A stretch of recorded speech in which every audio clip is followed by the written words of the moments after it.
আসসালামু আলাইকুম আমার প্রিয় আপু ভাইয়ারা, আশা করি আপনারা সবাই অনেক অনেক ভালো আছেন। আমি আলহামদুলিল্লাহ ভালো আছি। আর গরমকাল তো চলেই এলো।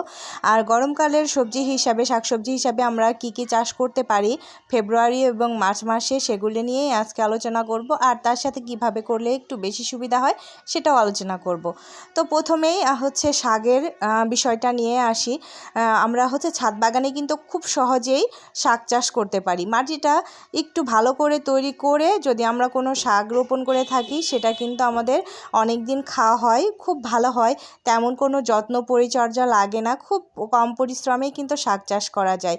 তো প্রথমেই গরমকালের শাক আর কথায় বললেই মাথায় আসে পুঁই শাক। আর গরমে কিন্তু পুঁই শাক খেতে বেশ মজা লাগে, অনেক ভালোভাবে হয়ে থাকে। আর এই যে দেখছেন, এই পুঁই শাকগুলি কিন্তু গত সিজনে আমার বাগানেই হয়েছিল। মাশাআল্লাহ অনেক সুন্দর হয়েছিল, যদিও এটা শেষের দিকে হারভেস্টিং ছিল, কিছুটা চিকন হয়ে গেছে, তারপরেও কিন্তু মাশাআল্লাহ। তো পুঁই শাক আপনারা কিভাবে তৈরি করবেন মাটিটা, সেটা আপনাদের বলি। প্রচুর পরিমাণে নাইট্রোজেন সার জাতীয় নাইট্রোজেন সার দিয়ে তারপর মাটিটা তৈরি করবেন। যেসব খাবারে মানে জৈব সারের নাইট্রোজেন বেশি আছে সেগুলো দেওয়ার চেষ্টা করবেন। যেমন আমি এই মাটিটা তৈরি করেছিলাম মুরগি কবুতরের যে মলটা থাকে সেটা দিয়ে। আপনারা গোবর সার, তারপরে কম্পোস্ট সব দিয়েই করতে পারেন, তবে খেয়াল রাখবেন যেন নাইট্রোজেন পরিমাণ বেশি থাকে। খোলেও কিন্তু প্রচুর পরিমাণে নাইট্রোজেন থাকে। তো এভাবে করে যদি আপনারা মাটি তৈরি করতে পারেন, তাহলে পুঁই শাক না যে কোনো শাক কিন্তু খুব ভালো হয়। তো আমি কিন্তু এভাবেই করে থাকি। আর দেখছেন পানি জমে আছে, এটা হচ্ছে বর্ষার সময় শেষের দিকে, যার কারণে কিন্তু পানি জমে আছে। আর মাশাআল্লাহ আমি অনেক দিন পুঁই শাক খেয়েছি, তো ভাবছি এবারও কিন্তু সেই আগের মতো করে মাটি তৈরি করে তারপরে লাগাবো। কিন্তু তার আগে আপনাদের সাথে তো শেয়ার করতে হবে, শুধু আমি একা একা আগে লাগালে তো হলো না।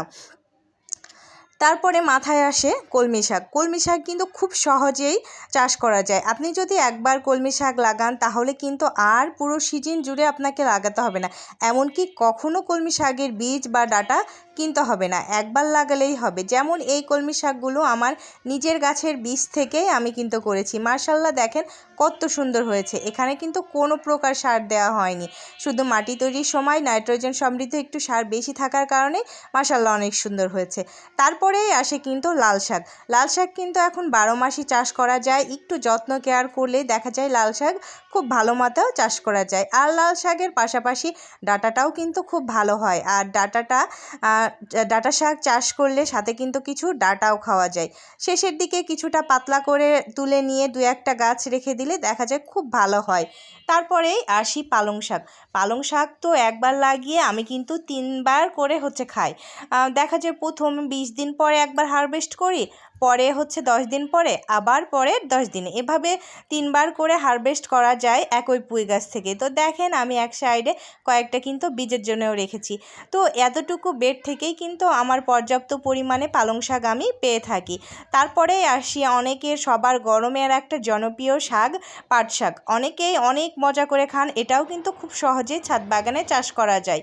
এবার আপনাদের সাথে আলোচনা করব সবজি নিয়ে। কি কি সবজি করলে ছাদ বাগানে খুব সহজেই চাষ করা যায় সেটাই বলবো। মাটি তৈরি করার সময় পর্যাপ্ত পরিমাণে খাবার দিয়ে, মূলত আমরা যদি কিচেন ওয়েস্ট, খোল এগুলি দিয়ে মাটি তৈরি করি, তাহলে কিন্তু তেমন হচ্ছে খাবারের প্রয়োজন হয় না। আর উপরন্তু খাবার হিসাবে জৈব কিংবা রাসায়নিক যে কোনো একটা সার নিয়মিত দিতে থাকলে মাসে 3বার দিলেই কিন্তু দেখা যায় আমাদের হচ্ছে সবজি অনেক ভালো হয়ে থাকে। যদি আমরা লাউ, মিষ্টি কুমড়া কিংবা চাল কুমড়া চাষ করতে চাই, তাহলে একটা বিষয় মাথায় রাখতে হবে, পর্যাপ্ত খাবার সমৃদ্ধ মাটিতে একটু বড় পাত্রে লাগালে কিন্তু খুব ভালোভাবে হয়। আর এগুলি দেখছেন, এগুলি সব আমার নিজের গাছের লাউ। মাশাআল্লাহ আমি এই জীবনে কিন্তু অনেক লাউ খেয়েছি, অনেক অনেক লাউ হয়েছে, তবে সব কিছুই তো আর শেয়ার করা সম্ভব না। আর চাল কুমড়াও কিন্তু খুব অল্প মাটিতে, লাউয়ের থেকে কম মাটিতেই হয়ে থাকে। তবে চাল কুমড়ার একটু বিশেষ সমস্যা আছে, ভ্রমর নষ্ট করে যায়, তবে ব্যাগিং করে দিলে কিন্তু প্রচুর ফলন হয়। আর মিষ্টি কথা কি বলবো, মিষ্টি কুমড়া হয়, তবে হচ্ছে মাটির পরিমাণটা, খাবারের পরিমাণটা কিন্তু একটু বেশিই লাগে। তো আপনারা চেষ্টা করবেন মিষ্টি কুমড়া চাষ করার ক্ষেত্রে একটু বেশি পরিমাণে মাটি দিয়ে। তারপরেই চলে আসি ঢ্যাঁড়স। ঢ্যাঁড়সও কিন্তু ছাদ বাগানে খুব সুন্দর হয়ে থাকে।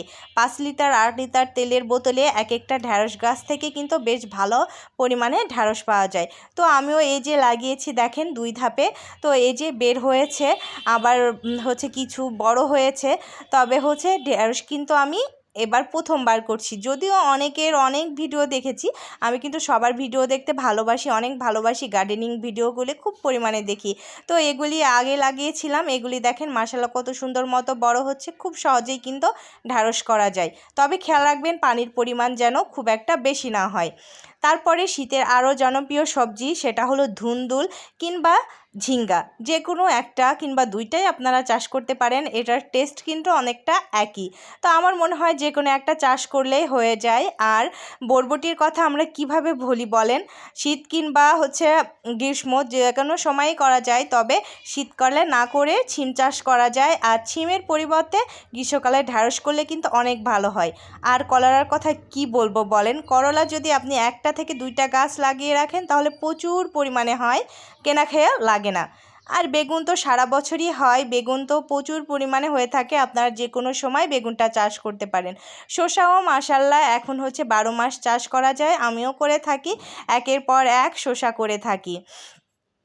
তারপরে আপনাদের সাথে হচ্ছে পরিচয় করিয়ে দিব আরেকটা আমার ছাদ বাগানে যুক্ত হয়েছে, সেটা হলো চিচিঙ্গা। চিচিঙ্গা কিন্তু খুব সহজে হয়ে থাকে, আমি ইদানিং দেখলাম চাষ করার পরে তেমন কোনো রোগবালাই হয় না, অল্প মানে একটু ভালো খাবার পেলে, মাটি পেলে খুব সুন্দর মতো বাড়ে। এই যে দেখেন চিচিঙ্গার পাতাগুলি মাশাআল্লাহ কত সুন্দর। আর চিচিঙ্গা কিন্তু আমি একটা হারভেস্টও করেছিলাম, আবারও নতুন করে ধরতে শুরু করেছে। তো আপনারা যারা খুব সহজেই চাষ করতে চান তারা করলা, চিচিঙ্গা এগুলি কিন্তু করতে পারেন, বেগুন এগুলি খুব সহজেই হয়, খুব বেশি ঝামেলা লাগে না। তারপরে আরও দুটো সবজির নাম বলবো, জাত বলবো, সেগুলি আপনারা কাটিং বা কন্দ থেকে করতে পারেন। কাঁকরোল কিন্তু কন্দ থেকে করতে হয়, আর পটলের কাটিং থেকে করতে হয়। তবে এটার বিশেষত্ব হলো স্ত্রী গাছ আলাদা, পুরুষ গাছ আলাদা, এই বিষয়টা মাথায় রেখে তারপরে চাষ করবেন। আর মরিচের কথা কি বলবো, এখন তো মরিচ সবসময়ই চাষ করা যায়। আমি কিন্তু আগে মরিচ চাষে ফেলটুস ছিলাম, সবসময় ফেল করতাম, অনেক দেরিতে মরিচ হতো গাছ বয়স্ক হয়ে গেলে। তবে এবার কিন্তু আমি সফল হয়েছি মাশাআল্লাহ। এই গাছগুলি থেকে কিন্তু আমি কয়েকদিন আগেই কতগুলো মরিচ হারভেস্ট করেছি, আবারও ধরতে শুরু করেছে। তো হচ্ছে আমার ভিডিওটি কেমন লেগেছে অবশ্যই কমেন্ট করে জানাবেন, আর খুব বেশি ভালো লেগে থাকলে প্লিজ শেয়ার করে দিবেন। আর আপনারা কিন্তু কচুও চাষ করতে পারেন, কচু থেকে কচু শাক, কচুমুখী, আবার লতিও খাওয়া যায়। আর যারা কচু চাষ টবে করে আছেন, যারা সংরক্ষণ রেখেছেন মুখীগুলি বা কন্দগুলি, সেগুলি কিন্তু রিপোর্টিং করে দিতে পারেন। কচু শাক অনেক পুষ্টিগুণে ভরপুর, খুব সহজেই কিন্তু ছাদ বাগানে অল্প পরিশ্রমে হয়ে থাকে। তারপরে চলে আসি আরও গ্রীষ্মকালের জনপ্রিয় ফল, সেটা হলো তরমুজ। এটা কিন্তু ছাদ বাগানে হয়ে থাকে, তবে খুব একটা ভালো হয় না, আপনারা চাইলে একটু বেশি কেয়ার করে করতে পারেন। তবে হচ্ছে সাম্মাম বিদেশি একটা ফল, সেটা কিন্তু খুব সহজেই হয়ে থাকে, আমি করেছিলাম, খুব খুব খুব ভালো হয় খেতে, কিন্তু বেশ মজা। আর বাঙ্গি তো লাগিয়ে রাখলেই হয়ে যায়। তো আপনারা গরমে অবশ্যই বাঙ্গি কিংবা সাম্মাম এগুলি খুব সহজেই চাষ করতে পারেন সবজির পাশাপাশি। তো আসসালামু আলাইকুম, আজকের মতো এ পর্যন্তই, দেখা হবে আবারও।